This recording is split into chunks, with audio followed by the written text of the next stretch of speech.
Hello student, hope all of you are well.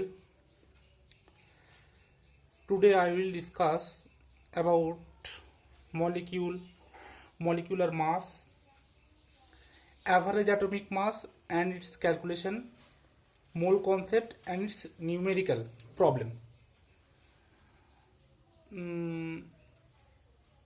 তো আগের যেগুলো আমি করেছি এবং তার যে সমস্ত প্রবলেমগুলো দিয়েছি আশা করি সবাই পেরেছো। তো আজকে আমরা যেটা শুরু করব মলিকিউল দিয়ে, ঠিক আছে? তো সবাই আজকে হেডিং দাও মলিকিউল।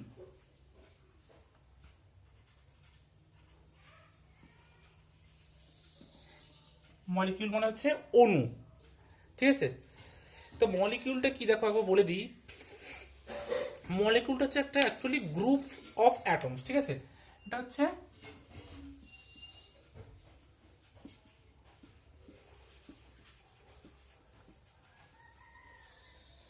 এটা একটা group of atoms,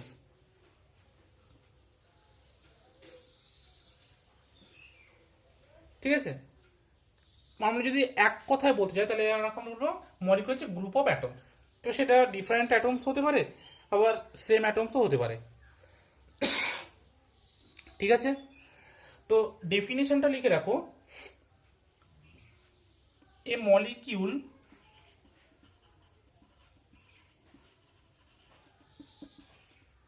is the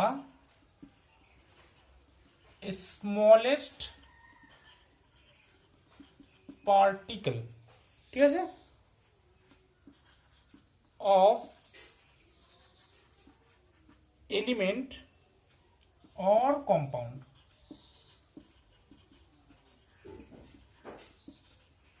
which can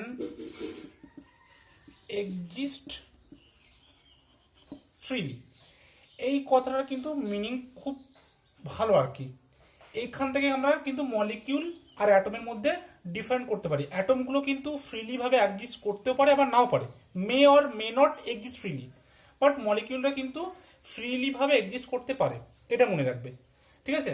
তা মলিকিউলটা হচ্ছে কি পার্টিকুলার একটা ক্ষুদ্র অংশ যেটা কিনা প্রকৃতিতে ফ্রিলি ভাবে অবস্থান করতে পারে বা ফ্রিলি ভাবে পাওয়া যায়, ঠিক আছে?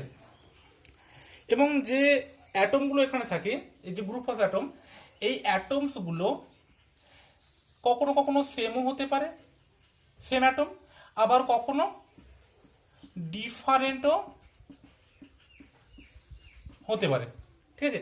ডিফারেন্ট অ্যাটমও হতে পারে আবার সেম অ্যাটমও হতে পারে। এই অ্যাটম ডিফারেন্ট আর সেমের উপর ভিত্তি করে মলিকিউলস আবার টু টাইপস, ঠিক আছে? তো দেখো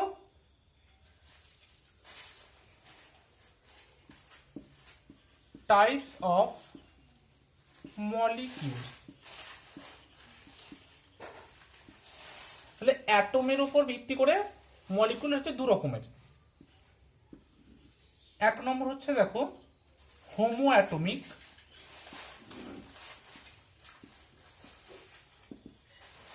আর এটাকে অনেকে হোমো নিউক্লিয়ারও বলে,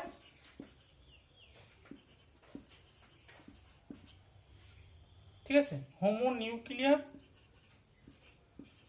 মলিকিউল। আর একটা আছে এটা হেটেরো অ্যাটমিক,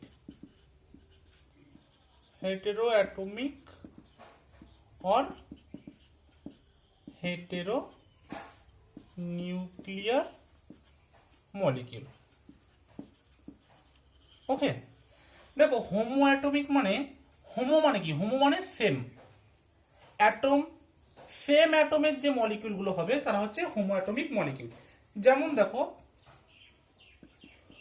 দুটো হাইড্রোজেনের অ্যাটম মিলে একটা H2 মলিকিউল, হাইড্রোজেন মলিকিউল তৈরি করে, ঠিক আছে? আবার দেখো তিনটে অক্সিজেন ও ও ও মিলে ওজোনের একটা মলিকিউল তৈরি করে, O3 মলিকিউল, ঠিক আছে? সেম ভাবে P4S8 ফসফরাস সালফার, ঠিক আছে, এরকম তৈরি করে। এগুলো সব সেম অ্যাটম, তাই জন্য এদেরকে বলা হয় হোমো অ্যাটমিক বা হোমো নিউক্লিয়ার। আর হেটেরো অ্যাটমিক কোনগুলো হবে? সাপোজ ধরো একটা হাইড্রোজেনের অ্যাটম তার সাথে একটা ক্লোরিনের অ্যাটম যুক্ত হয়ে কি তৈরি হলো? HCl। বোঝা গেল? তারপরে দেখা যাচ্ছে একটা অক্সিজেন, তার সাথে দেখা যাচ্ছে দুটো হাইড্রোজেন যুক্ত হয়ে একটা জলের অণু তৈরি করলো, H2 মলিকুল। এগুলো হচ্ছে হেটারোটমিক, কারণ এদের অ্যাটমগুলো ডিফারেন্ট। এখানে দেখো এই দুটো অ্যাটম ডিফারেন্ট, এই দুটো অ্যাটম ডিফারেন্ট, ঠিক আছে? আবার দেখো এই একটা মলিকিউলে কতগুলো অ্যাটম আছে, একটা অণুতে কতগুলো পরমাণু আছে, তার উপর ডিপেন্ড করে আবার এগুলোকে বলা হয়। দেখো যেমন H2, এখানে কটা অ্যাটম আছে? দুটো অ্যাটম, তাই এটাকে বলা হয় ডায়াটমিক মলিকিউল। এটাকে বলা হয় ট্রায়াটমিক মলিকিউল। এটা হচ্ছে বলা হয় টেট্রাঅ্যাটমিক। এটাকে বলা হবে পলিঅ্যাটমিক। ওকে, চারের বেশি হলে পলি বলে দেবে, ঠিক আছে? তাহলে দুটো হলে ডায়াটমিক, তিনটে হলে ট্রায়াটমিক, চারটে হলে টেট্রাটমিক, আর চারের অধিক হলে পলিঅ্যাটমিক। সেম ভাবে এটা হচ্ছে ডায়াটমিক, এটা হচ্ছে তিনটে, তাহলে ট্রায়াটমিক, ঠিক আছে? এটা ডাই, এটা ট্রাই, এরকম হবে। বোঝা গেল? দেখো এইগুলোই কিন্তু মলিকিউলের যে ভাগগুলো বলে দিলাম, এটাই হচ্ছে তার মধ্যে, ঠিক আছে? এবার কিছু এক্সাম্পল দিয়ে আমি বোঝানোর চেষ্টা করব যে কি কিভাবে মলিকিউলকে বোঝাতে হবে, মানে কতগুলো মলিকিউল আছে তার ডিপেন্ড করবে, ঠিক আছে? তো আমি এগুলো এবার এখন মুছছি।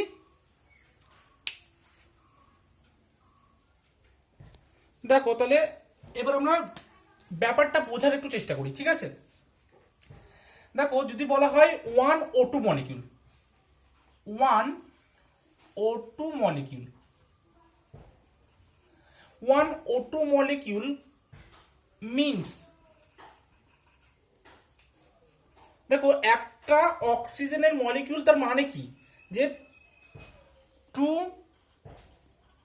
Oxygen atoms. ওকে, একটা O2 মলিকিউল মানে দুটো অক্সিজেনের পরমাণু, দুটো অক্সিজেন পরমাণু মিলে একটা অক্সিজেনের অণু তৈরি হয়। বোঝা গেল? ঠিক তেমন ভাবে একটা যদি বলে জলের অণু, সেটার মানে কি বোঝাবে যে এখানে দুটো হাইড্রোজেন, এটা হাইড্রোজেন অ্যাটম এবং একটা অক্সিজেন অ্যাটম। বোঝা গেল? এইবার যদি এটাকে আমরা যদি মোল দিয়ে বলি, 1O2 না বলে যদি আমরা বলি 1 মোল O2 মলিকিউল, তার মানে কি? তাহলে এখানে যেমন দুটো অক্সিজেন অ্যাটম ছিল, তাহলে এখানে হবে 1 মোল অক্সিজেন অ্যাটম। বুঝে গেল? যদি এখানে মোল বলে দেয় তাহলে আমাদেরকে এখানে মোল বলতে হবে, এটাই যা পার্থক্য, ঠিক আছে? সরি, দুটো অক্সিজেন, তাহলে এখানে 2 মোল হবে, ঠিক আছে? ঠিক তেমনি যদি এরকম বলা হয় 1 মোল H2O মলিকিউল, তার মানে ঠিক তেমন আমরা এখানে লিখছিলাম দুটো হাইড্রোজেন অ্যাটম, তো এখানে লিখবো 2 মোল হাইড্রোজেন অ্যাটম। অ্যান্ড বলেছিলাম 1 অক্সিজেন অ্যাটম, এখন বলবো 1 মোল অক্সিজেন অ্যাটমস। ওকে, এটাই যে তফাৎ। যখন এখানে মোল বলবে তখন আমরা এখানে মোল লিখবো, যখন এখানে মোল বলবে না তখন আমরা এখানে মোলটা লিখবো না। এটাই হচ্ছে মেন কথা। এবার আমরা আসছি মলিকিউলার মাস, এটা মুছে দিলাম, ঠিক আছে? আবার হেডিং দাও মলিকুলার মাস। মলিকুলার মাসটা কি? দেখো যে কোনো একটা কম্পাউন্ডে যতগুলো মলিকিউল থাকবে তাদের মাসের যে সমষ্টি, সেটাই কিন্তু মলিকুলার মাস, ঠিক আছে? হেডিং দাও মলিকুলার মাস। মলিকুলার মাস মানে এটাকে বাংলায় বলা হয় আণবিক ভর, আণবিক ভর, ঠিক আছে? তো সংখ্যাটা তোমরা লেখো, সাম of masses of all atoms present in the molecule। মানে একটা অণুতে যতগুলো পরমাণু থাকে তাদের যে ভরের সমষ্টি, সেটাই কিন্তু আণবিক ভর। একটা অণু মানে কি? সেখানে অনেকগুলো পরমাণু আছে, আর আণবিক ভর মানে কি? ওই যে পরমাণুর ভরগুলো যোগ করে আমরা যেটা পাবো সেটাই কিন্তু আণবিক ভর, মলিকুলার মাস। একটা উদাহরণ দিচ্ছি, দেখো যেমন ধরো H2SO4, এটা একটা অণু, সালফিউরিক অ্যাসিড একটা অণু। তাই এর যদি মলিকুলার মাস বার করতে বলে, তাহলে এর মলিকুলার মাস কত হবে? হাইড্রোজেনের দেখো অ্যাটমিক মাস কত, 1, কিন্তু আছে হাইড্রোজেনের কটা পরমাণু, দুটো, তাহলে 2 × 1 প্লাস সালফারের অ্যাটমিক মাস কত, 32, তো এখানে দিলাম 32 প্লাস অক্সিজেনের অ্যাটমিক মাস কত, 16, কিন্তু আছে কটা, 4টে, তাহলে 4 × 16, তো দেখো 2 + 32 + 64 = 98। ঠিক আছে, তাহলে মলিকুলার মাস কিন্তু সালফিউরিক অ্যাসিডের 98। এটা হচ্ছে মলিকুলার মাস। বোঝা গেল? দেখো এই টেবিলটা আমি এখানে কিছু অ্যাটম দিয়েছি আর তাদের অ্যাটমিক মাসগুলো দিয়েছি, এখানে কিছু অ্যাটম দিয়েছি তার অ্যাটমিক মাস দিয়েছি। এই অ্যাটমের যে অ্যাটমিক মাসগুলো দিয়েছি, এবার আমি তোমাদের বাড়িতে কিছু কোশ্চেন দেব, হোম টাস্ক, যেখানে কিছু মলিকিউল থাকবে, আমি তাদের মলিকুলার মাস বার করতে দেবো। তাহলে তোমাদের সেই মলিকুলার মাসগুলো বার করার জন্য তোমাদের নিশ্চয়ই এই অ্যাটমিক মাসগুলো কিন্তু মুখস্থ করতে হবে। ঠিক আছে, সবাই কিন্তু এই অ্যাটমিক মাসগুলো মনে রাখবে। যে অ্যাটমিক মাসগুলো মনে রাখলে তোমরা তাদের মলিকুলার মাসগুলো বার করতে অনেক সহজ হবে। এবং পরবর্তীকালে আমরা কি করব, মলিকুলার মাসগুলো এখন কিভাবে বার করতে হয় শিখছি, কিন্তু পরবর্তীকালে আমরা মলিকুলার মাসগুলো মনে রাখবো। কারণ পরীক্ষার হলে তখন তো আমাদের মলিকুলার মাস বার করার সময় থাকবে না, তখন আমরা যতটা পারি ততটা যেগুলো কমন পরীক্ষায় নিয়ত আসে সেগুলোকে আমরা মনে রাখার চেষ্টা করব। তবে অনেক সময় কি হয়, পরীক্ষার খাতাতে কোশ্চেনে কিন্তু মাসগুলো দিয়ে দেয়, ঠিক আছে, তবু আমরা যতটা পারবো মনে রাখার চেষ্টা করব। সবাই এটা টুকে নাও। এরপর আমরা কিছু কোশ্চেন দিচ্ছি যে তার মলিকুলার মাসগুলো তোমরা বার করে আনবে, ঠিক আছে। এবার আমরা পড়ব অ্যাভারেজ অ্যাটমিক মাস, ঠিক আছে, অ্যাভারেজ অ্যাটমিক মাস, গড় পারমাণবিক ভর। দেখো আমাদের নেচারে কিন্তু যে সমস্ত মৌল থাকে সব মৌলই কিন্তু একাধিক আইসোটোপের একটা মিক্সচার হিসেবে বর্তমান থাকে, ঠিক আছে। এবার যে সমস্ত মৌলের আইসোটোপ আছে তাদেরই কিন্তু আমরা শুধুমাত্র অ্যাভারেজ অ্যাটমিক মাস বার করব, ঠিক আছে। কি বললাম, যাদের শুধুমাত্র আইসোটোপ আছে, ঠিক আছে, তাদেরই আমরা অ্যাভারেজ অ্যাটমিক মাস বার করব। এবার আইসোটোপ মানে সবাই জানো, যাদের অ্যাটমিক নাম্বার সেম কিন্তু মাস নাম্বার ডিফারেন্ট, তাদের বলে আইসোটোপ। এবার দেখো অ্যাভারেজ অ্যাটমিক মাসে কিভাবে বার করতে হয় দেখো, ঠিক আছে। ধরো সাপোজ কোন একটা এলিমেন্টের মানে কোন একটা মৌল প্রকৃতিতে যত পরিমাণে আছে, ঠিক আছে, শতকরা, এবং সেই আইসোটোপের যে পারমাণবিক ভর তাকে গুণ করে আমরা যদি তাদের গড় বার করলে আমরা কিন্তু অ্যাভারেজ অ্যাটমিক মাসটা পাবো। বোঝা গেল? একটা উদাহরণ দিলে তোমরা বুঝতে পারবে। সাপোজ ধরো আমি ক্লোরিনের কথাই বলি, ঠিক আছে। ক্লোরিনের দেখো একটা আমরা জানি 35 আছে, একটা আছে 37 আইসোটোপ। ক্লোরিনের দুটো আইসোটোপ সবাই আমরা জানি, ঠিক আছে। তো এবার ক্লোরিনের যেটা আছে, ধরো সাপোজ এটা কিন্তু এক্সপেরিমেন্টাল, ক্লোরিন যে 35 আছে তার প্রকৃতিতে পরিমাণ 75%, আর যেটা 37 ক্লোরিন আছে তার প্রকৃত পরিমাণ 25%। তাহলে এবার যদি ক্লোরিনের অ্যাভারেজ অ্যাটমিক মাস বার করতে দেয়, তাহলে আমরা কি করব, ওর যে আইসোটোপের মাস, ঠিক আছে, আর তার সাথে তার যে প্রকৃতিতে যে পরিমাণ সেটা গুণ করব, মানে 35 × 75 প্লাস 37 × 25 বাই 75 প্লাস 25, মানে এই যে গড়, এটাই কিন্তু অ্যাকচুয়ালি ক্লোরিনের অ্যাভারেজ অ্যাটমিক মাস। এবং এটা বার করলে আমরা দেখব এটার মান 35.5, ঠিক আছে, যেটা কিন্তু আমরা একটু আগে যে ক্লোরিনের অ্যাটমিক মাস বার করেছিলাম Cl এর, সেখানে কিন্তু দিয়েছিলাম। তাহলে কি হলো, ওটা কিন্তু অ্যাকচুয়ালি ক্লোরিনের অ্যাভারেজ অ্যাটমিক মাস, ঠিক আছে। এভাবেই কিন্তু অ্যাভারেজ অ্যাটমিক মাসটা বার করতে হয়। যদি সংজ্ঞা লিখতে চাও তাহলে লেখো, সংজ্ঞাটা একবার বলেই দিই।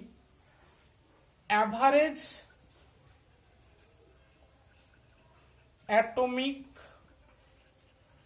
মাস of an element is the sum of the masses of its isotopes. ঠিক আছে, এটাকে কি করে each multiplied by its natural abundance.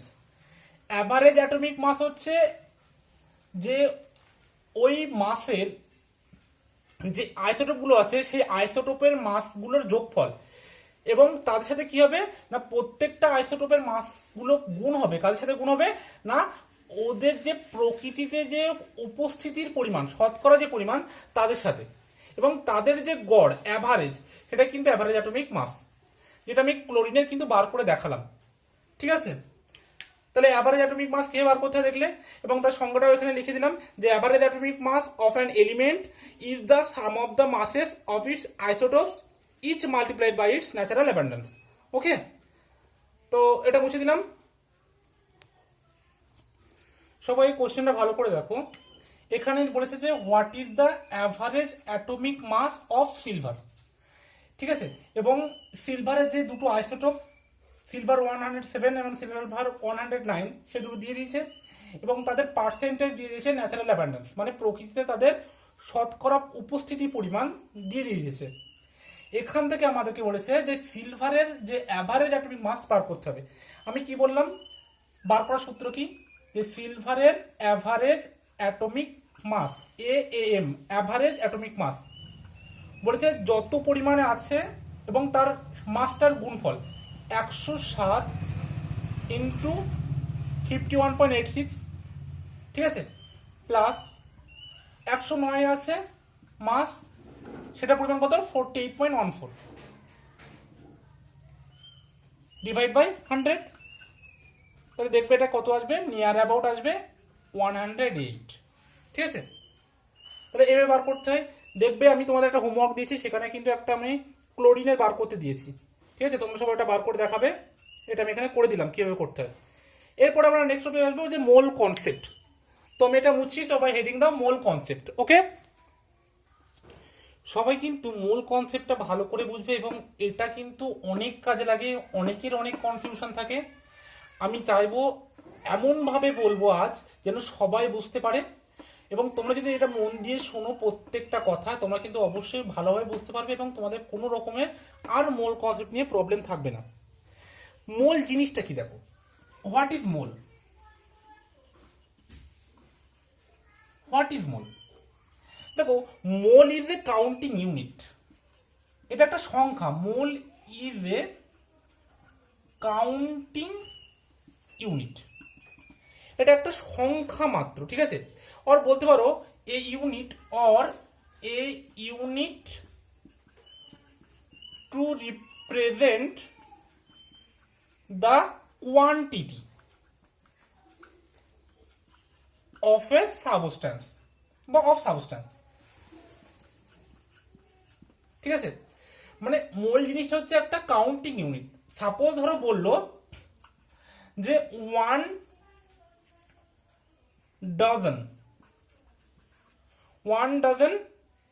Suppose banana, মানে কটা ব্যানানা, 12 পিস ব্যানানা। যদি কেউ বলে যে 1 মোল ব্যানানা, তার মানে কত মোল ব্যানানা, সেটা হচ্ছে 6.023 ইন্টু 10⁻23 ব্যানানা। জাস্ট এটা একটা সংখ্যা, এটা কিন্তু একটা সংখ্যা।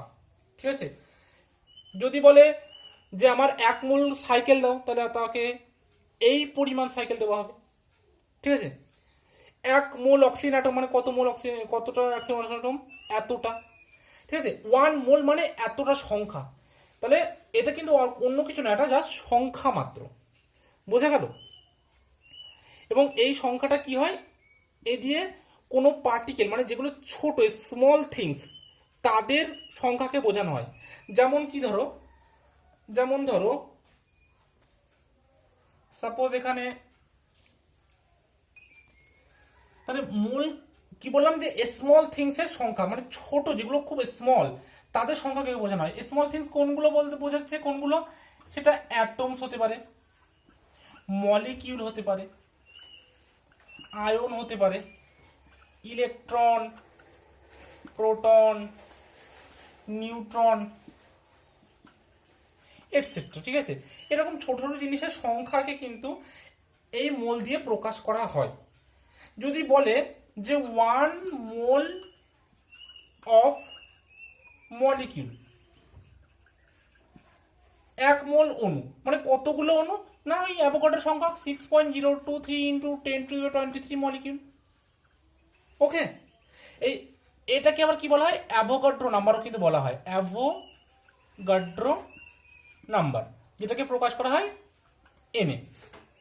ঠিক আছে, এবং এটার একটা ছক আমি কিন্তু দেখিয়েছিলাম একটা টেবিল আকারে, আজকে আবার দিচ্ছি, ভালো করে কিন্তু দেখে নেবে, এটা কিন্তু খুবই ইম্পর্টেন্ট তোমাদের জন্য। ঠিক আছে, তাহলে এটা মুছে দিলাম। দেখো এই ছকটা সবাই মনে করে দেখো, আমি কিন্তু আগের দিন দিয়েছিলাম, আর একবার বলছি, এটা কিন্তু খুবই ইম্পর্টেন্ট। কারণ মোল জানতে গেলে এই যে তিনটের সাথে মোলের যে সম্পর্ক, আমরা যেমন মোল থেকে ভলিউমে যেতে পারি, ভলিউম থেকে মোলে আসতে পারি, মোল থেকে মাসে যেতে পারি, মাস থেকে মোলে আসতে পারি, মোল থেকে নাম্বার অফ পার্টিকেলস যেতে পারি, নাম্বার অফ পার্টিকেলস থেকে কিন্তু মোলটাও আমরা বার করতে পারি। তাদের জন্য যে যে রিলেশন আমরা কিন্তু দেখিয়েছি, এটা কিন্তু খুব ইম্পর্টেন্ট।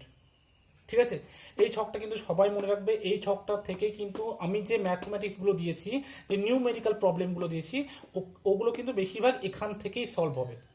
তো সবাই ভালো করে দেখবে, না বুঝতে পারলে বলবে।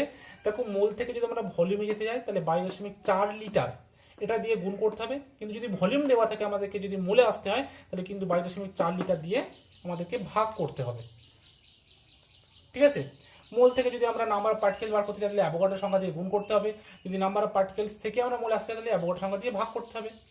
যদি মোল থেকে আমরা মাসে আসি, তাহলে মোলার মাস দিয়ে গুণ করতে হবে। যদি মাস থেকে আমরা মোলে আসতে চাই, মোলার মাস দিয়ে আমরা ভাগ করব। ওকে, তো আজকে এই পর্যন্ত থাকলো মোল কনসেপ্ট। আশা করি সবাই বুঝতে পেরেছো। যে নিউমেরিক্যালগুলো দিয়েছে সেগুলো খুব বেশি বেশি করে প্র্যাকটিস করো। আশা করি মোল নিয়ে আর কোনো তোমাদের কোশ্চেন থাকার কথা নয়, এবং ওই নিউমেরিক্যাল প্রবলেমগুলো সলভ করার মাধ্যমেই আমরা কিন্তু আরও ভালোভাবে মোল কনসেপ্টটা একদম ক্লিয়ার হয়ে যাবে। তো আজ এই পর্যন্ত থাকছে, নেক্সট ভিডিওয়ে আবার আলোচনা হবে পরের টপিক। ঠিক আছে, তো থ্যাংক ইউ বয়েস।